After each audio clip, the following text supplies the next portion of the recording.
ing desa terpencil urip ibu lan anak sing jenenge Joko Tarub. Joko Tarub wis ditinggal bapake wiwit cilik. Ing sawijining dina, Joko Tarub lagi saya ing ngarep ngomah karo ngombe kopi.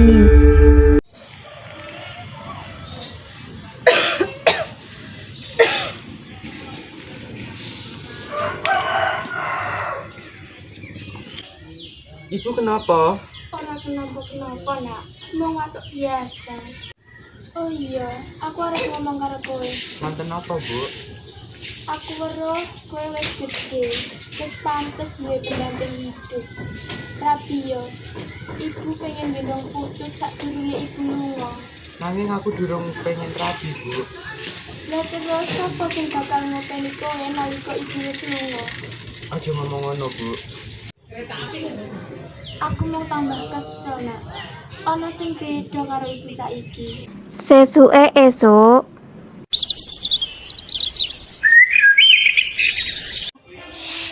Bu, Jaka medal rumiyin.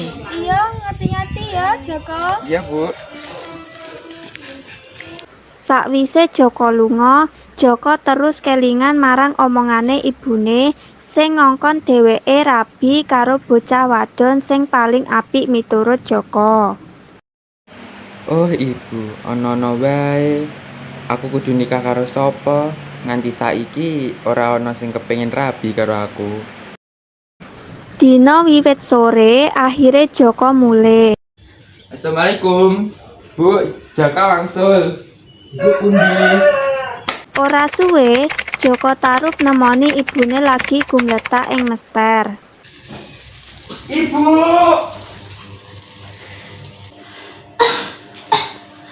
Joko, sepurane yen ibu duwe salah marang awakmu. Panjaluke ibu saiki, kowe golek pendamping urip. Ibu, aja ninggalke Joko. Joko Tarub getun amarga ninggal ibune sing ringke ana ing omah. Dheweke tansah katon surem. Saben dina Joko Tarub tansah kelingan marang panjaluke ibune sing ngongkon dheweke duwe bojo. Joko pengen duwe bojo bidadari sing ayu lan suci supaya bisa duwe anak sing mulya. Nanging nganti saiki dheweke durung nemokake kekasihe. Ing sawijining dina, Joko Tarub lunga menyang alas kanggo ngilangi beban pikirane. Ing kayangan, katon 7 bidadari sing ayu-ayu lagi njaluk ijin marang ramane arep menyang bumi.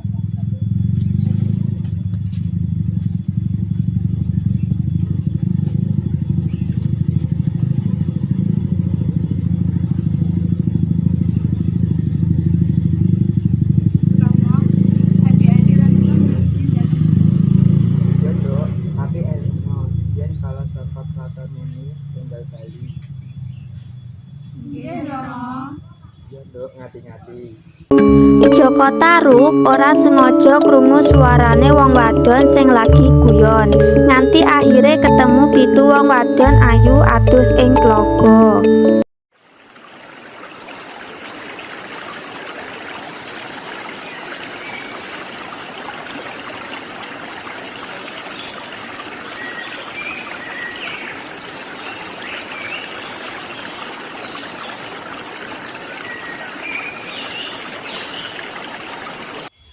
Wah, ayu-ayu tenan wadon-wadon kuwi. Ana 7. Kok menawa salah siji jodohku. Kanthi ndelik-delik titik-titik, Joko Tarub mlaku nyedaki titik tlaga. Banjur nemokake klambine wong wadon sing sakwise milih dheweke nyolong slendang siji lan didelikake.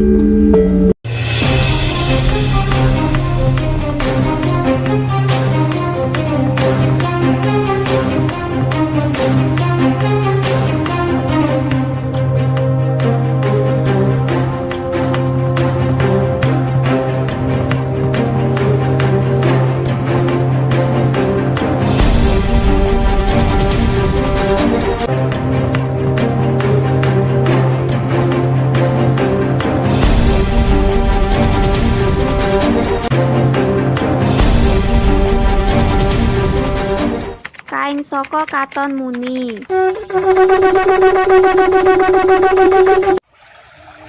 adik-adik wis saya balik menyang tayangan Rama wis ninggali mulai.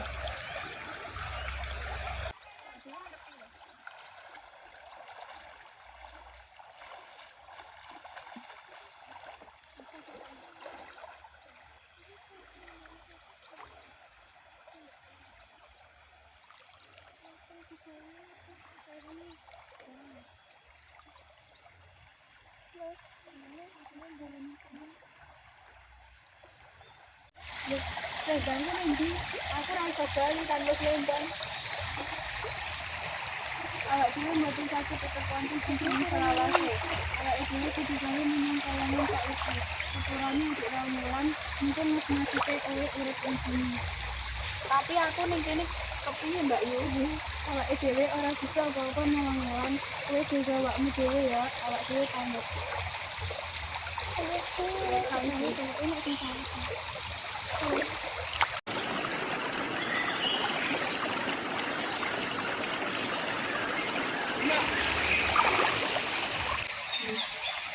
Mbak Yu.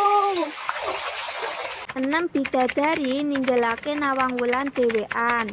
Slendang abang Nawang Wulan isih durung ketemu. Nawang Wulan krasa sepi lan nangis ing pinggir sendang. Joko Tarub akhire metu saka pandelikane. Dheweke nyedaki Nawang Wulan lan ngliput.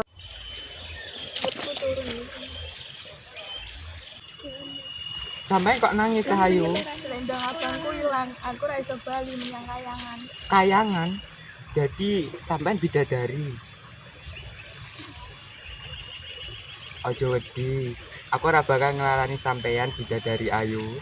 Tinimbang manggon ning alas iki dhewe, kepiye yen sampean melu aku ning omahku.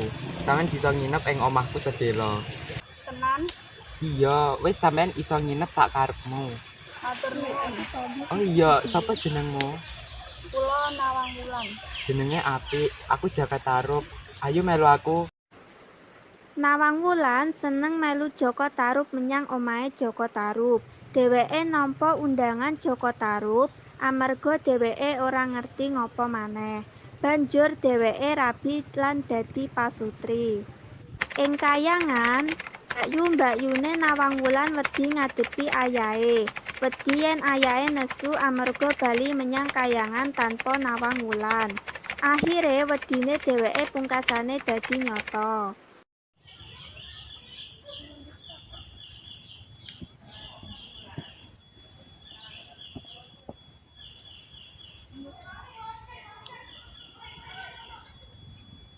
Neng endi adikmu Nawang Wulan? Ana ing endi? Kok kowe mulih tanpa adike? Sepurane Rama, Nawang Wulan ora bisa bali menyang kayangan amarga selendangnya ilang. Inggih Rama, selendangnya Adi Nawang Wulan ilang ora ketemu senajan wis digoleki. Rama kecewa amarga kowe kabeh ora bisa ngopeni adike. Wes ora usah dipikir, mungkin wis nasibe uripe ning bumi. Suke nalika Joko Tarub arep sarapan, Sugeng Anjing Mas, Sampeyan masak apa dina iki? kula tasih ajenge masak sego. Apa aku bisa nulungi sampeyan? Saged Mas. nalika Nawang Wulan arep njupuk beras, ora sengaja ketemu slendange ing tumpukan beras. Nawang Wulan baru ngerti yen bojone sing ndelikake slendange Nawang Wulan.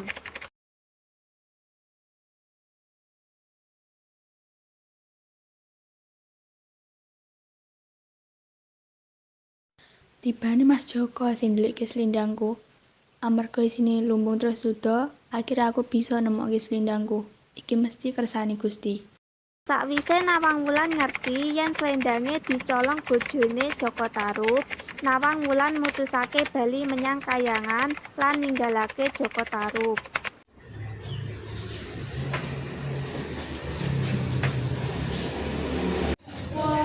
Ngapunten Mas, kula badhe tindak. Aja, Dek. Piye karo dheweke, Mas? Aku yakin awakmu iso njaga diri apik-apik Mas. Aku pamit. Nawang Wulan aja lunga.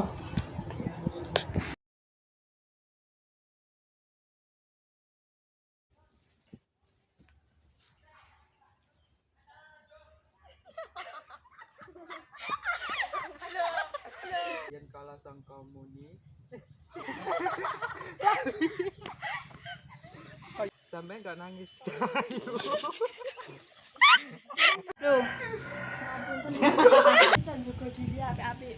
Aku pamit ngono lho. Ojo.